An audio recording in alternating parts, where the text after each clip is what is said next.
മാതാമൃതാനന്ദമയി മഠത്തിലെത്തി അമ്മയെ സന്ദർശിച്ചത് അതൊരു വലിയ അനുഭവം തന്നെയായിരുന്നു. അമ്മയുമായിട്ട് ഏതാണ്ട് 1 മണിക്കൂറോളം ഞങ്ങൾ സീനിയറായിട്ടുള്ള മാധ്യമ പ്രവർത്തകർ, ടെലിവിഷൻ ചാനലുകളിലേക്ക് തലപ്പത്തിരിക്കുന്നവർ, ഞങ്ങൾ വളരെ മനോഹരമായിട്ടും അമ്മയായിട്ട് സംസാരിക്കാൻ സാധിച്ചു. എന്ന് മാത്രമല്ല, ലോകത്തെ പല കാര്യങ്ങളെക്കുറിച്ച്, യുദ്ധങ്ങൾ ഉണ്ടാവുന്നതും അതിൻ്റെ ബുദ്ധിമുട്ടുകളും അതിൽ കാരുണ്യത്തിൻ്റെയും സ്നേഹത്തിൻ്റെയും ഭാഷ ഉണ്ടാവുന്നതിനെക്കുറിച്ചൊക്കെ അമ്മ വിശദമായി സംസാരിച്ചു. വളരെ നിഷ്കളങ്കമായി നൈസർഗികമായിട്ടുള്ള ഒരു ഭാഷയിലാണ് അമ്മ സംസാരിച്ചത്. നമുക്ക് വളരെ അടുപ്പമുള്ള, എത്രയോ കാലമായിട്ട് അടുപ്പമുള്ള നമ്മുടെ ഒരു കുടുംബാംഗത്തോട് സംസാരിക്കുന്ന രീതിയിലായിരുന്നു. വളരെ സിമ്പിളായിട്ട് ഒരു ഒരു ഒരു എന്താ പറയുക, ഐഡിയോളജിയുടെയോ ഇതിൻ്റെയോ ഒന്നും ഒരു സങ്കീർണതകളില്ലാതെ മനുഷ്യൻ്റെ സ്നേഹത്തിൻ്റെയും കാരുണ്യത്തിൻ്റെയും ഭാഷയാണ് അമ്മ സംസാരിച്ചത്. പിന്നെ തൻ്റെ അനുഭവങ്ങളിൽ നിന്ന് ആണ് പല കാര്യങ്ങളിലും തീരുമാനമെടുക്കുന്നത്.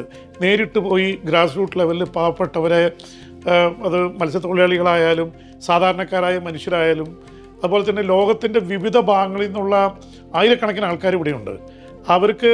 അവർ ഭാഷ സംസാരിക്കുന്നത് പലതായിരിക്കും. ഇറ്റാലിയനും ഫ്രഞ്ചും ജർമ്മനും അതുപോലെ തന്നെ ഇംഗ്ലീഷും മലയാളവും ഹിന്ദിയും ഒക്കെ ഉണ്ടെങ്കിലും ഇവിടെയുള്ള ആൾക്കാരുടെ നടപ്പിലും ഭാവത്തിലൊക്കെ ഒരു കാരുണ്യത്തിൻ്റെയും സ്നേഹത്തിൻ്റെയും ഒരു ഇത് ചെയ്തു. എന്ന് മാത്രമല്ല, ഞങ്ങൾ വന്ന് ഇറങ്ങിയപ്പോൾ തന്നെ പൂച്ചണ്ട് നൽകി നമ്മളെ സ്വീകരിച്ചുകൊണ്ട് പോകുന്ന രീതികൾ, യു ആർ വെൽക്കംഡ് ഹിയർ, നിങ്ങളൊരു വെൽക്കമിങ് കമ്മ്യൂണിറ്റി എന്നൊരു ഫീൽ കിട്ടുന്നുണ്ടാണ്. നമ്മൾ എവിടെ പോയാലും നമ്മളെ അനുഗമിച്ച് നമുക്ക് എന്താ പറയുക, നമ്മളെ ഫീൽ അറ്റ് ഹോം.